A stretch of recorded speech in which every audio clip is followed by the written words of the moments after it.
Assalamualaikum warahmatullahi wabarakatuh. Bagaimana kabarnya di rumah teman-teman? Semoga selalu sehat ya. Alhamdulillah, kembali lagi dengan Ustazah Yulia. Nah, sebelum kita memulai pembelajaran, kita berdoa terlebih dahulu yuk. Sikap berdoa. Tangannya diangkat, kepalanya ditundukkan.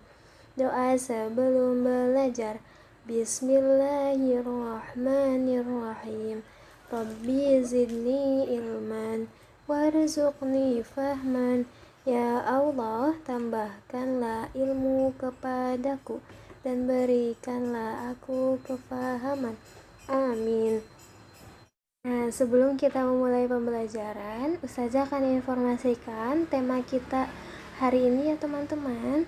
Nah, tema hari ini yaitu tugas sehari-hari dan subtemanya tugas sehari-hari di rumah. Terdapat di dalam surat At-Taubah ayat 105 yang artinya, bekerjalah kamu maka Allah dan Rasulnya serta orang-orang mukmin akan melihat pekerjaanmu itu. Dan kamu akan dikembalikan kepada Allah, diberitakan kepadanya apa yang telah kamu kerjakan.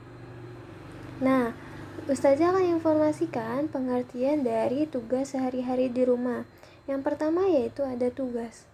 Tugas menurut teman-teman apa ya? Nah, tugas adalah suatu pekerjaan yang wajib dikerjakan atau ditentukan untuk dilakukan karena pekerjaannya. Lalu rumah. Rumah adalah salah satu bangunan yang dijadikan tempat tinggal selama jangka waktu tertentu. Lalu, tugas sehari-hari adalah tugas yang dilakukan secara rutinitas.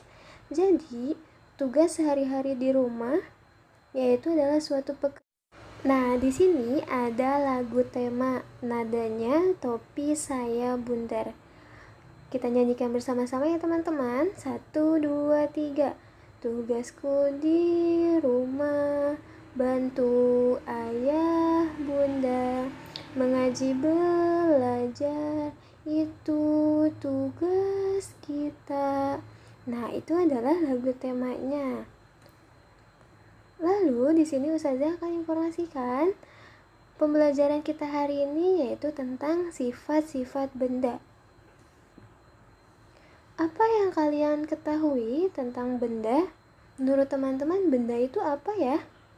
Nah, benda adalah segala sesuatu yang terdapat di alam dan mempunyai wujud. Nah, ternyata benda itu terdapat di alam. Ada benda mati, ada juga benda hidup teman-teman. Lalu, benda juga, jenis benda. Yang pertama yaitu ada benda padat. Contohnya ada meja, kursi, pakaian, sepatu, tas. Itu adalah benda padat teman-teman. Lalu ada benda cair, ada air, susu, teh, kopi. Itu adalah benda cair. Dan ada juga benda gas. Benda gas itu seperti contohnya balon yang terisi gas atau angin di dalamnya. Lalu di sini Ustazah akan informasikan benda padat. Bentuknya tidak tergantung pada tempat atau wadah penampungnya. Bentuk benda padat bermacam-macam, yaitu ada yang persegi, lonjong, bulat, dan jajar genjang. Walaupun memiliki bentuk yang tetap, terdapat benda padat yang dapat diubah bentuknya dan sifatnya lunak, misalnya tanah liat. Nah, tanah liat ini adalah contoh benda padat. Lalu, ada juga benda cair. Benda cair bentuknya mengikuti bentuk tempat wadah atau penampungnya. Benda cair dapat langsung dipegang dan benda cair dapat mengalir. Nah, benda gas. Benda gas tidak bisa dipegang tetapi dapat dirasakan keberadaannya. Benda gas memiliki warna dan bau. Contohnya, udara yang dihirup oleh manusia adalah udara yang tidak berwarna dan berbau. Udara yang berwarna dan berbau seperti belerang dan asap. Nah, itu adalah contoh benda gas teman-teman. Lalu, apa apa saja sifat-sifat benda ya teman-teman? Nah, ada 3 jenis bentuk benda. Tadi kita sudah simak ya informasi sebelumnya, yaitu ada benda padat, benda cair, dan juga gas. Nah, ternyata benda-benda tersebut memiliki sifat teman-teman. Ada apa saja ya? Nah, di sini yang pertama ada sifat benda padat. Yang pertama ada bentuknya padat, tidak dipengaruhi wadahnya, memiliki volume yang tepat, jarak antar partikel rapat, dan juga menempati ruang. Contohnya ada meja. Meja menempati ruang yang sudah ditentukan di tempatnya. Lalu ada juga benda cair. Bentuknya tidak tepat dan berubah-ubah, menyesuaikan wadahnya. Bentuk benda cair mengalir ke tempat yang lebih rendah. Permukaan benda cair yang selalu tenang dan datar. Contohnya seperti yang ada di gambar. Nah, di sini ada gambar susu di gelas. Nah, susu ini menyesuaikan di tempatnya teman-teman. Nah, ada juga sifat benda gas. Terdapat di segala tempat, mengisi seluruh ruangan yang ditempati. Bentuk benda berubah-ubah mengikuti wadah yang ditempatinya.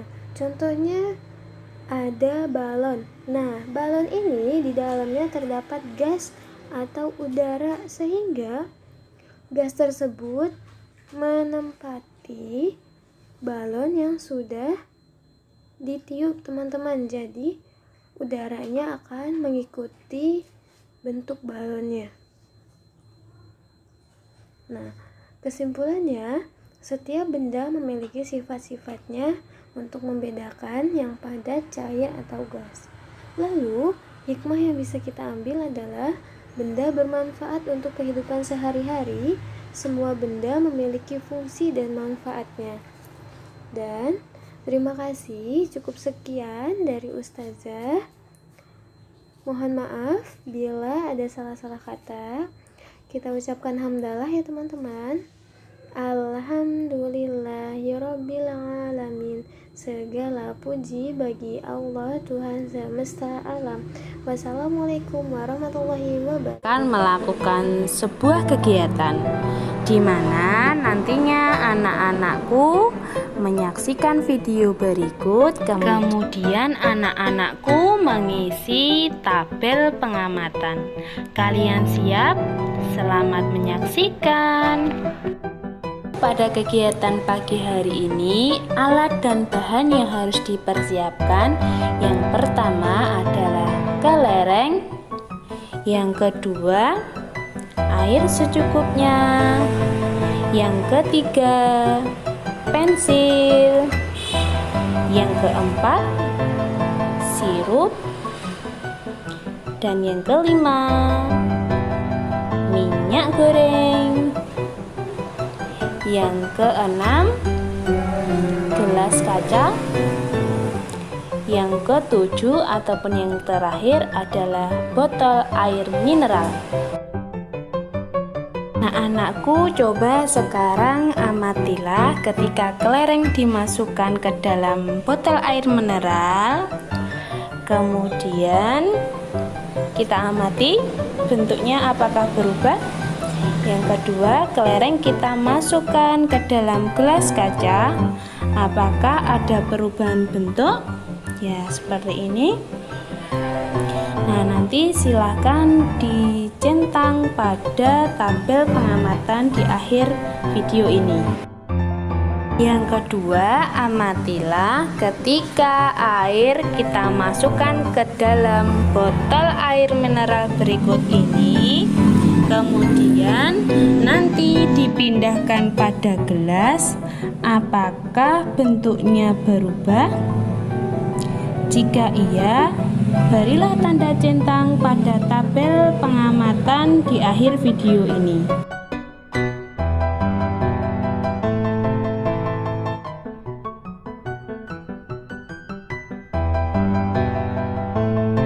Yang ketiga, apakah bentuknya berubah ketika pensil ini kita masukkan ke dalam botol air mineral? Kemudian kita pindahkan pada gelas kaca berikut ini. Kira-kira menurut anak-anak apakah bentuknya berubah? Yang keempat, ketika kita menuangkan sirup ke dalam botol air mineral, apakah terjadi perubahan bentuk? Nah, selanjutnya ketika sirup ini kita tuangkan ke dalam gelas kaca, apakah mengalami perubahan bentuk? Jika ya, silahkan beri tanda centang pada tabel pengamatanmu.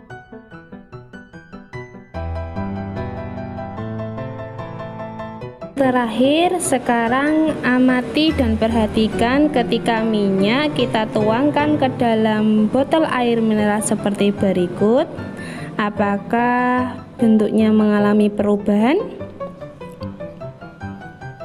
Jika iya, silahkan centang pada tabel pengamatanmu. Selanjutnya, ketika minyak tersebut kita tuangkan ke dalam gelas kaca, apakah bentuknya mengalami perubahan? Jika ya, jangan lupa beri centang pada tabel pengamatan.